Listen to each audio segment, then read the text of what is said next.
Les amis, je suis préoccupé. Je suis même inquiet, très inquiet. Je réitère l'avertissement lancé devant cette caméra il y a quelques semaines. François Fillon va nous refaire le coup de la primaire et surclasser tous ses concurrents dès le premier tour de la présidentielle. Non, ne ricanez pas, hein ? Son côté bas du front, bille en tête, droit dans le mur, fonce dans le tas, rien ni personne ne me fera dévier de mon chemin, j'accomplirai ma mission quoi qu'il arrive, appelez-moi mon général, continue de faire un tabac chez les bourgeois, lesquels tout compte fait ont fini par trouver tout à fait plausible que De Gaulle ait pu être mis en examen.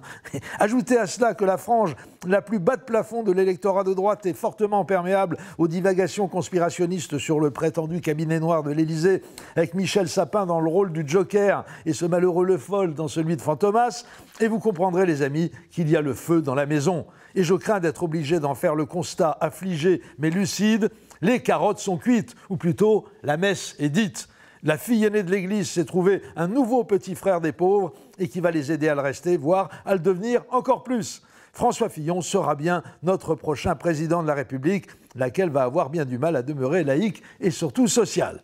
Et ça sera assurément le pire des présidents. Réac, bigot, mytho, que dis-je mytho, menteur comme un ministre du budget socialiste, revanchard, rancunier, buté, indifférent, déphasé et surtout totalement bling-bling. Mais attention, pas bling-bling comme son ancien tortionnaire Nicolas Sarkozy, du genre ostentatoire, va de la gueule, mate un peu ma Rolex, elle pèse 3,5 kg, dont la moitié en diamant, mate un peu mon vélo, c'est le même qu'Armstrong, mate un peu ma gonzesse, c'est autre chose que Tante Yvonne ou Bernadette. François Fillon, c'est le bling-bling chafouin, sournois, dissimulateur. Il siphonne des centaines de milliers d'euros d'argent public en utilisant sa femme et ses enfants comme prête-nom, fréquente des millionnaires pour mieux leur taper du blé, se fait offrir des costards de nabab à 6 500 €, des toquantes de Julot à 15 000, et je me souviens même avoir lu que lorsqu'il passait ses vacances en Italie, il se faisait prêter une Ferrari par le patron de la Scuderia, qui est lui aussi un ami sincère. Le PDG de Ferrari qui lui a également prêté sa maison de campagne sur l'île de Capri. Je vous laisse imaginer le style épuré du cabanon de vacances de ce garçon.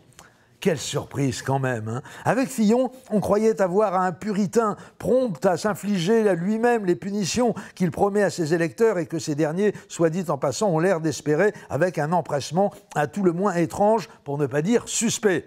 On l'imaginait dans la peau d'un humble disciple de son illustre homonyme, saint François d'Assise, vêtu simplement d'une robe de bure, même pas taillée sur mesure, et d'une paire de claquettes à semelle de bois, menant la France des assistés et des paresseux vers la rédemption par la libre circulation des biens et des personnes dans le cadre enchanteur d'une concurrence libre et non faussée.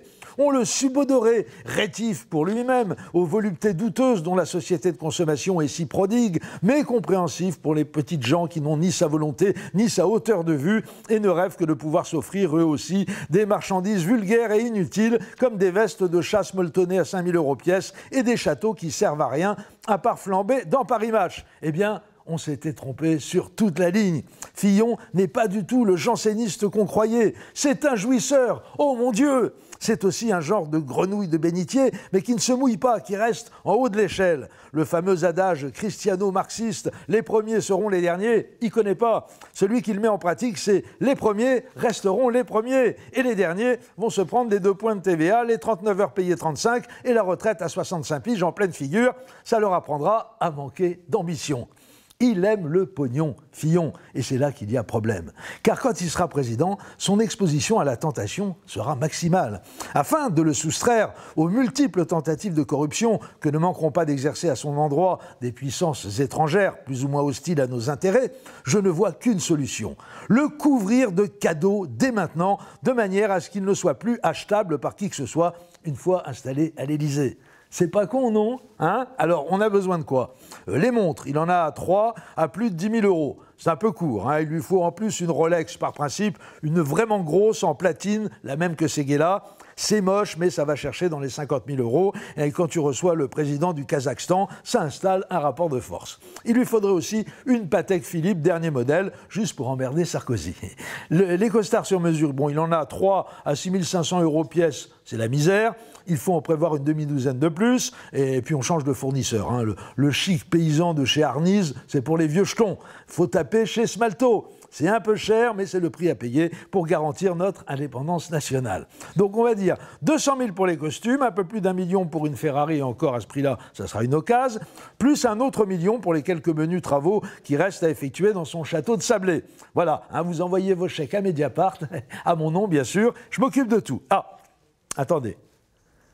Ah, un abonné me dit dans mon oreillette que pour garantir l'incorruptibilité de François Fillon quand il sera président, un changement d'épouse au préalable serait souhaitable. Non, jeune homme, non. Permettez-moi de ne pas vous suivre sur ce terrain-là. Hein. Votre remarque est tout à fait déplacée.